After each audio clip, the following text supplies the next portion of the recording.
સાત વાર જેના શાસ્ત્ર પ્રમાણે નામ છે. સાત વારના શાસ્ત્ર પ્રમાણે નામ જેવા કે આદિત્યવાર એટલે રવિવાર, ચંદ્રમા એટલે સોમવાર, ભૌમ જેને મંગળવાર કહે છે, બુધ, ગુરુવારને બૃહસ્પતિ કહે છે અને ત્યારબાદ શુક્ર અને શનિ, એમ આ સાત છે એને વાર કહે છે.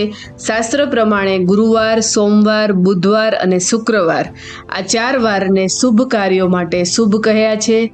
આ ચાર વારમાં કરવામાં આવેલ કામ એ શુભ ફળ આપે છે અને મંગળવાર, રવિવાર અને શનિવાર આ વારોને ક્રૂર વાર કહ્યા છે. રવિવાર એ સ્થિર છે, સોમવાર છે એ ચર છે, મંગળવાર ઉગ્ર છે, બુધવાર સમ છે, ગુરુવાર લઘુ છે, શુક્રવાર મૃદુ અને શનિવાર એ તીક્ષ્ણ સંજ્ઞાવાળો છે.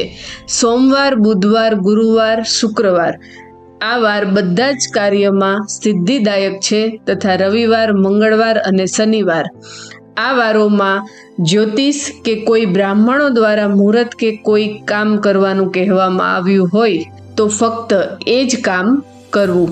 જય શ્રી કૃષ્ણ.